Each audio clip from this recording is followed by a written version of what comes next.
साल 1887 का गर्मी का मौसम था।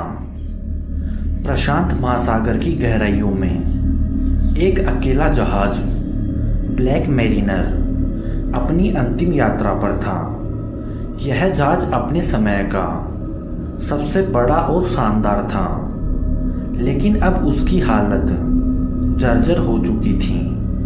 महीनों से समुद्र में तैरता हुआ यह जहाज धीरे धीरे समय के पंजों में जकड़ता जा रहा था। कप्तान हैरिसन ने अपने जीवन का अधिकांश समय समुद्र में बिताया था, लेकिन यह यात्रा कुछ अलग थी। रात का समय था, समुद्र शांत था, लेकिन आसमान पर काले बादल छाए हुए थे। हवा भी रुकी हुई थी, जैसे किसी बड़ी विपदा के आने की पूर्व सूचना दे रही हो। जहाज पर सवार 15 लोग, जिनमें चालक दल के सदस्य और कुछ यात्री थे, अजीब सी बेचैनी महसूस कर रहे थे। कप्तान हैरिसन जहाज के अगले हिस्से में खड़ा होकर दूर क्षितिज को देख रहा था। उसके अनुभव ने उसे सिखाया था कि कभी कभी समुद्र की शांति में भी खतरा छिपा होता है। तभी जहाज के एक नाविक जैक ने दौड़ते हुए आकर कहा, कप्तान, हमें एक अजीब सी चीज दिखी है। हैरिसन ने चौंक कर उसकी ओर देखा। क्या दिखा तुम्हें? जैक ने हिचकते हुए कहा, सर, मुझे ठीक से पता नहीं, लेकिन दूर समुद्र के बीच में कुछ अजीब सा दिख रहा है। शायद वो कोई दूसरा जहाज है या कुछ और। हैरिसन ने दूरबीन उठाई और समुद्र की ओर देखा। उसकी आंखें फैल गई। उसे दूर समुद्र के बीच में एक धुंधला पर बेहद डरावना आकार दिखा। वो कुछ ऐसा था जो उसने पहले कभी भी नहीं देखा था। तुम्हारी बात सही है जैक, ये कोई साधारण चीज नहीं लग रही, उसने गहरी सांस लेते हुए कहा।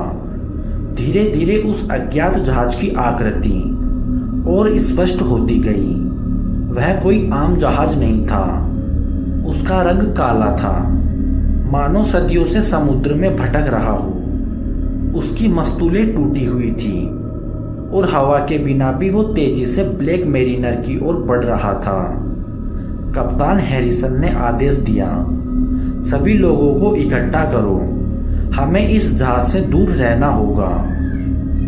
लेकिन जैसे ही वो आदेश दिया गया, हवा अचानक से तेज हो गई। समुद्र की लहरें ऊंची होने लगी और ब्लैक मेरिनर पर सवार हर इंसान डर के साये में आ गया। तभी उस अजीब जहाज से एक भयानक आवाज गूंजने लगी, मानो कोई आत्मा पुकार रही हो। चालक दल के लोग भयभीत होकर एक दूसरे की ओर देखने लगे। अचानक जहाज के डेक पर एक तेज रोशनी चमकी और जैसे ही रोशनी मिटी, वहां पर एक अजीबोगरीब शख्सियत खड़ी थी। उसकी आंखें खाली थी और चेहरा ऐसा था मानो मौत ने उसे छू लिया हो। तुमने हमारी शांति भंग की है, उस शख्स ने धीमी पर डरावनी आवाज में कहा। जहाज पर मौजूद सभी लोग जड़ हो गए थे। कप्तान हैरिसन ने हिम्मत जुटाई और पूछा, तुम कौन हो? उस शख्स ने एक भयानक हंसी के साथ जवाब दिया, मैं वही हूं जो सदियों से इस महासागर में भटक रहा हूं। अब तुम सब मेरे साथ होंगे। अजीब जहाज के उस भूतिया शख्स की उपस्थिति ने ब्लैक मेरिनर के हर सदस्य को स्तब्ध कर दिया था। सबके दिलों में अज्ञात भय ने घर बना लिया था। कप्तान हैरिसन ने खुद को संभालते हुए उस अजनबी से फिर से पूछा, तुम क्या चाहते हो?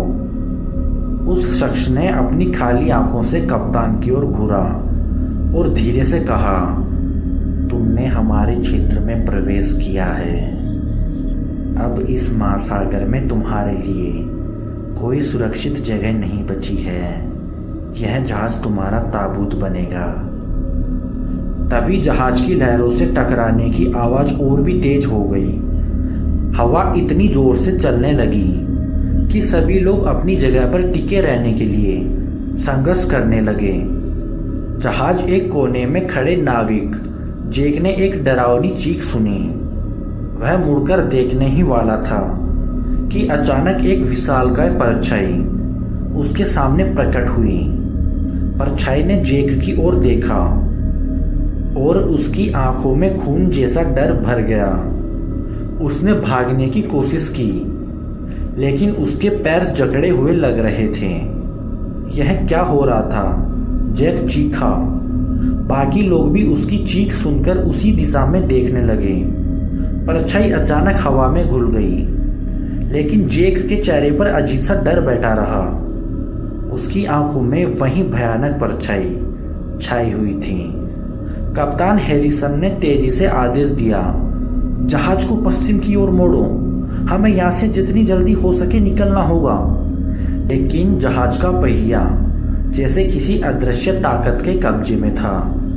कोई भी उसे हिला नहीं पा रहा था।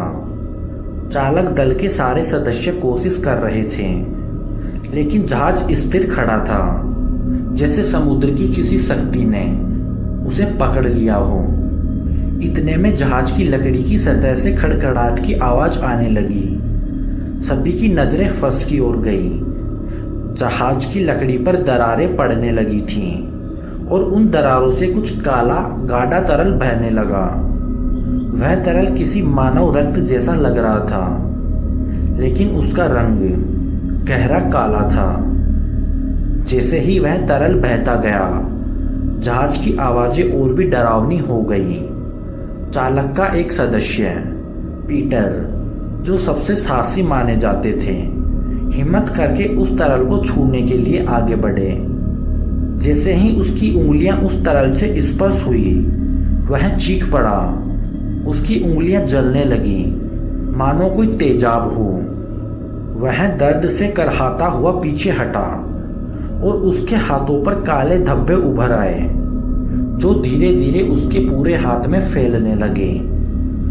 कप्तान हैरिसन ने पीटर की मदद करने के लिए दौड़ लगाई, लेकिन वह जानता था कि हालात नियंत्रण से बाहर हो रहे थे। यहाँ कुछ बेहद बुरा हो रहा है, उसने खुद से कहा। तभी उस भूतिया शख्स की आवाज फिर से गूंजने लगी। समय आ गया है, यह जहाज तुम्हें नीचे खींच रहा है, मौत के समुद्र में। अब कोई बचने का रास्ता नहीं है। समुद्र की लहरें और तेज हो गई। जहाज हिलने लगा, मानो कोई विशालकाय शक्ति उसे पानी में खींच रही हो। ब्लैक मैरिनर के चारों ओर का पानी काला पड़ चुका था। आसमान भी एकदम अंधकारमय हो गया था और कोई तारा या चांद भी नहीं दिख रहा था, सिर्फ अंधेरा और गहरी भयानक शांति। अचानक एक और चीख गूंजी। इस बार यह चीख जहाज के निचले हिस्से से आई थी। कप्तान हैरिसन ने अपने कुछ साथियों के साथ नीचे जाने का फैसला किया। जैसे ही वे नीचे की ओर गए, उन्होंने देखा कि जहाज के भंडार में अजीब सी परछाइयां चल रही थी। यह कोई इंसान नहीं थे। वे परछाइयां हवा में तैरती हुई घूम रही थीं और उनकी आंखें आग की तरह चमक रही थीं। ये कौन है? एक नाविक ने घबराकर पूछा। हैरिसन ने कोई जवाब नहीं दिया, क्योंकि वह खुद भी अज्ञात था।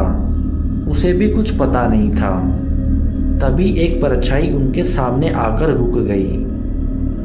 उसकी आंखों से गहरी लाल रोशनी निकली और उसने धीमे स्वर में कहा, यह जहाज अब हमारा है। कप्तान हैरिसन और उसके साथी जहाज के निचले हिस्से में खड़े थे।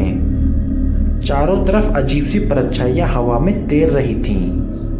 उनके कदमों के नीचे की लकड़ी सड़ चुकी थी और जहाज का हर कोना अजीब सी नमी और काले सायों से भर गया था।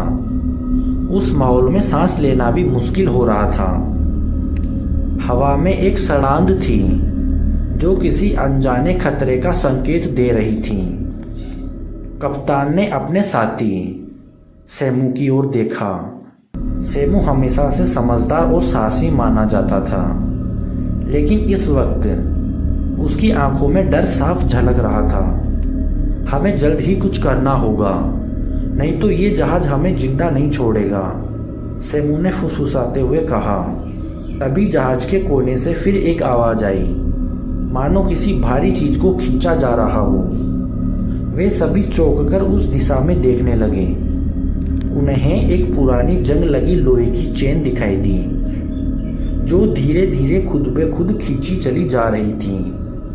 चेन के अंत में एक भारी ताला लटका हुआ था और अचानक टूटकर गिर गया। यह चेन कहाँ से आई?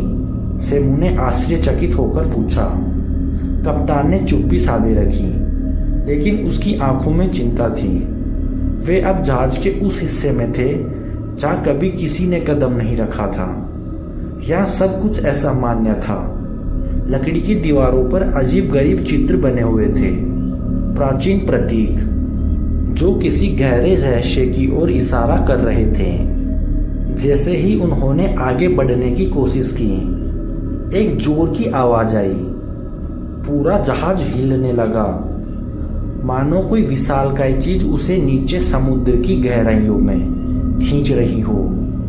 अचानक जहाज के हर कोने से चीखें सुनाई देने लगी। यह इंसानों की चीखें नहीं थीं, बल्कि कुछ ऐसी आवाजें थीं जो इंसानों के दिमाग से बाहर थीं। लेकिन तभी जहाज की दीवारों से निकलकर एक परछाई तेजी से उनके सामने आई और उसने कप्तान को अपनी काली भुजाओं से जकड़ लिया। वह इतनी ठंडी थी कि हैरिसन का शरीर जमने लगा। उसके हाथ पैर सूने पड़ने लगे। सेमू और जैक दोनों ने मिलकर उसे खींचने की कोशिश की, लेकिन वह परछाई असली दुनिया की चीजों से परे थी। उसकी पकड़ किसी लोहे की तरह सख्त थी। हैरिसन की सांसें तेज हो रही थीं। उसकी आंखें खुली थी, लेकिन वह कुछ देख नहीं पा रहा था। उसकी धड़कनें धीमी हो गई। तभी सेमू ने जेब से एक छोटा सा चाकू निकाला और पूरी ताकत से उस परछाई पर वार किया। जैसे ही चाकू उस परछाई को छुआ, वह तेजी से बिखर गई और हैरिसन अचानक जमीन पर गिर पड़ा। आप ठीक हो? सेमू ने घबराते हुए पूछा। कप्तान ने मुश्किल से अपनी आंखें खोली और धीरे धीरे कहा, ये कोई आम जहाज नहीं है, ये साबित है। उनकी सांसें अभी भी तेज थीं, लेकिन अब उन्हें पता चल चुका था कि इस जहाज पर जो कुछ भी हो रहा है वह प्राकृतिक नहीं था। यहाँ पर कोई बुरी शक्ति है जो उन्हें बर्बाद करना चाहती है, बर्बाद करने की कोशिश कर रही है। वे जहाज के उस हिस्से में खड़े थे जहाँ न केवल मौत थी, बल्कि कुछ और भी, शायद सदियों पुराना बदला जो अभी तक पूरा नहीं हुआ था। तभी सेमू की नजर फर्श पर रखी एक पुरानी पुस्तक पर पड़ी। वह धूल से ढकी हुई थी और उसकी जिल्द काले चमड़े की थी। उस पर कुछ लिखा हुआ था, लेकिन भाषा अज्ञात थी। सेमू ने पुस्तक को उठाया और उसे खोलने की कोशिश की, लेकिन जैसे ही उसने पुस्तक को छुआ, उसके हाथों में जलन होने लगी। उसने उसे तुरंत फेंक दिया। यह क्या हो सकता है? जैक ने पूछा। कप्तान हैरिसन ने पुस्तक को ध्यान से देखा। यह कोई साधारण पुस्तक नहीं है। यह वह चीज हो सकती है जिसकी वजह से यह जहाज स्थापित हुआ है। जैसे ही उन्होंने पुस्तक को छोड़ने की कोशिश की, अचानक वह अपने आप खुल गई और उसके पन्ने तेजी से पलटने लगे। उसमें से गूंजती हुई आवाज आई, तुमने जो देखा है वह केवल शुरुआत है। इस जहाज पर हर आत्मा का एक अंजाम तय है और अब तुम भी इससे बच नहीं सकते। पन्नों से काले धुएं की लहरें निकलने लगी, जो हवा में तैरकर चारों ओर फैल गई। माहौल और डरावना हो गया, जैसे पूरा जहाज किसी अंधेरे जाल में फंस गया हो। पुरानी धूल से ढकी हुई काली पुस्तक के खुलते ही चारों तरफ काले धुएं ने पूरे जहाज को घेर लिया। धुएं से एक भयानक ठंडक फैल गई जो दिलों में खौफ पैदा कर रही थी। कप्तान हैरिसन, सैमू और जैक भयभीत होकर उस पुस्तक को देख रहे थे, मानो उसमें छिपा रहस्य अब उनके सामने प्रकट होने वाला था। हैरिसन ने कांपते हुए कदमों से पुस्तक के करीब जाते हुए कहा, हमें इसे समझना होगा। शायद इस शापित जहाज से निकलने का यही एकमात्र रास्ता हो। जैक ने घबराते हुए पीछे हटते हुए कहा, यह पुस्तक हमें और मुसीबत में डालेगी कप्तान। यह चीज इंसान की बनाई नहीं लगती, इससे दूर रहना ही ठीक है। लेकिन सैमू ने साहस दिखाते हुए कहा, अगर यह पुस्तक इस जहाज को श्रापित करने का कारण है तो हो सकता है कि इसी में इसका तोड़ भी हो। हमें इसे पढ़ने की कोशिश करनी चाहिए। आगे की कहानी सुनने के लिए पार्ट 2 जरूर देखें और हमारे चैनल को जरूर सब्सक्राइब करें।